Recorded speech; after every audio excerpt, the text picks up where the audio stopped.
Hello दोस्तों, YouTuber ज्योति मल्होत्रा जो कि हरियाणा की रहने वाली है और आखिर पाकिस्तान के लिए वो कैसे जासूसी कर रही थी और वहाँ की जासूसी एजेंसियों से जो कि खुफिया एजेंसी होती है पाकिस्तान की, उनके लिए कैसे काम कर रही थी और उनके साथ में इनका लिंक कैसे हो गया। आइए समझते हैं। जब पहलगाम के अंदर हमला हुआ था तो हमला होने से पहले भी ज्योति मल्होत्रा वहाँ विजिट करी थी और पाकिस्तान के अंदर अब तक सन 2023, 24 और 25 के अंदर इन्होंने विजिट किया था 3 बार।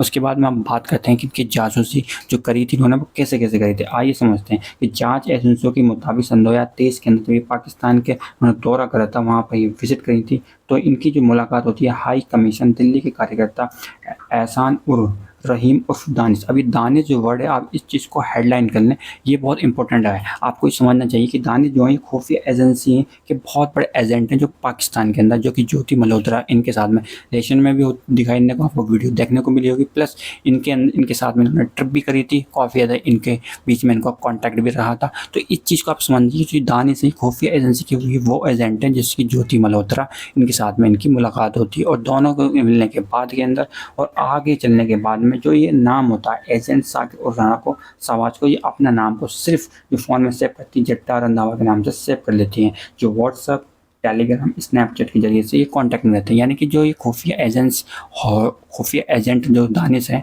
इनकी जो मुलाकात होती है ज्योति मल्होत्रा के बीच में, उसके बाद के अंदर आगे एक के बाद एक बात चलती है। तो इनको पर जो आरोप लगाए गए हैं वो ये है कि पाकिस्तान की जो इमेज को इन्होंने क्लीन करने की कोशिश करी थी सोशल मीडिया पर, इंस्टाग्राम पर, जैसे आप इनका चैनल भी है यूट्यूब पर और प्लस इनका इंस्टाग्राम पर भी। उसके बाद में हम ये बात कर लेते हैं कि पाकिस्तान की जो एजेंट है, लगातार संपर्क में रहना, एक पाकिस्तानी एजेंट के साथ में इंडोनेशिया की यात्रा पर जाना, यानी कि उन्होंने ट्रिप भी प्लान करी थी। जो दानिश से इस चीज़ को आपको हेडलाइन कर लेना, ये वो शख्स है जो कि पाकिस्तान के बहुत बड़ा खुफिया एजेंट है। इस चीज़ को आपको पकड़ लेंगे तो आपको ये पूरी स्टोरी एक के बाद एक समझने में आपको आसानी हो जाएगी। हाल ही में पहलगाम में जो हमला हुआ था उससे भी काफ़ी लोगों ने जोड़ने की कोशिश की थी, क्योंकि पहलगाम हमला होने से पहले भी ज्योति मल्होत्रा वहाँ पर विजिट करी थी। आइए समझते हैं गुरुद्वारा कर्मचारी ने जो वीज़ा दिलाने में इनको मदद करी थी, पुलिस ने उनका पूरी तरह से फ़ोन को जब्त कर लिया। उसके बाद में उनकी फ़ोन की पूरी स्कैनिंग के लिए दे दिया गया ताकि किसी भी तरह कोई सबूत, क्योंकि इस टाइम जो बात हो रही है हमारे देश की हो रही है, देश की सीक्रेट इन्फॉर्मेशन या सेंसिटिव ऐसी इन्फॉर्मेशन अगर पाकिस्तान के हाथ लग जाएगी।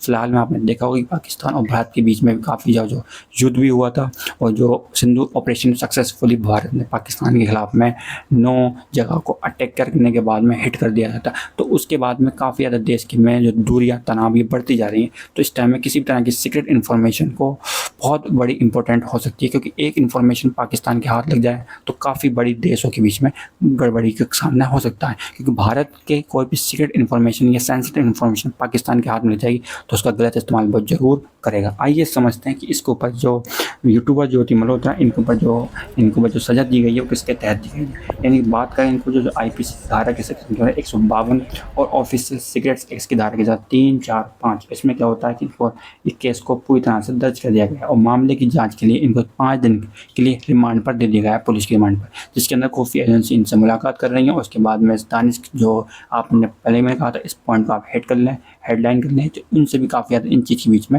मुलाकातें जो हुई थी, जो भी कितनी बार उनसे हुई थी, तो सारी बातें इनसे पूछी जा रही हैं। और इनके बैंक अकाउंट की जितनी भी पासबुक, ATM वगैरह सारी चीज़ों को, पासबुक जितनी भी, इनका ड्राइविंग लाइसेंस लेके वीज़ा, पासपोर्ट, सारी जो चीज़ें, मोबाइल, लैपटॉप, सब कुछ इनका जब्त कर लिया गया और उनको स्कैनिंग हो रही है कि इनकी कितनी बार कहाँ मुलाकात हुई थी, कोई पैसा आया, कोई इन्फॉर्मेशन क्या दी, किसके थ्रू क्या बात हुई, सारी चैटिंग को वो पूरा स्कैन किया। क्योंकि इस बार जो ये बात है ये देश की बात है। देश की इन्फॉर्मेशन अगर लीक होती है तो ये देश के लिए बहुत बड़ी बात हो सकती है, क्योंकि हमारे देश की जो इन्फॉर्मेशन दूसरे देश के हाथ में लग जाएगी तो उसका गलत इस्तेमाल तो करना लाजिमी है। आइए बात करते हैं जासूसी केस की, जो एक के बाद एक नई बातें खुल रही हैं। तो इसमें काफ़ी ज़्यादा ज्योति से पूछताछ की बात चल रही है, एक के बाद एक चल रही है। तो इसमें आपको एक चीज़ हम बताते हैं कि पंजाब में भी ऐसा फैला एक नेटवर्क है जांच के सामने है। ज्योति का जो मामला अकेला ही नहीं है, पाकिस्तानी की जो एजेंसियां भारत में अपना आर्थिक रूप से कमज़ोर महिला को निशाना बनाती हैं, यानी कि जो काफ़ी ज़्यादा सेंसिटिव होती हैं, जो भोली वाली होती हैं। 32 वर्ष की एक महिला, जिसका नाम है विधवा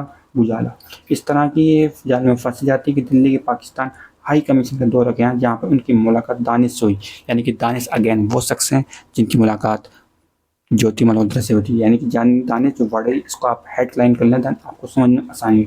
पाकिस्तानी जो अधिकारी हैं उनसे हो जाती है। दानिश गुजाला को अपनी शादी और वो अपने आतंक सहयोग को साझा देते हैं, यानी कि उनको शादी करने का ऐसा प्रॉमिस किया जाता था कि टेलीग्राम पर उनसे जुड़ जाए और उनको पैसे का लेन देन भी होता है, यानी कि दानिश उजाला को जो पैसा दिया जाता है और 10,000 फ़ोन पे, 20,000 गूगल पे और 10,000 अन्य ट्रांसफ़र करने की चीज़ होती है। लेकिन इस तरह का निशाना बनाना, सेंसिटिव इन्फॉर्मेशन को निकालने के बाद में पाकिस्तान भारतीय लाभ में इसका इस्तेमाल जरूर किया जाता है। इस तरह से हमारे देश की इन्फॉर्मेशन लीक होना बहुत बड़ी बात है। तो कोई भी इन्फॉर्मेशन अपने देश की सेंसिटिव इन्फॉर्मेशन कभी भी न दें, क्योंकि देश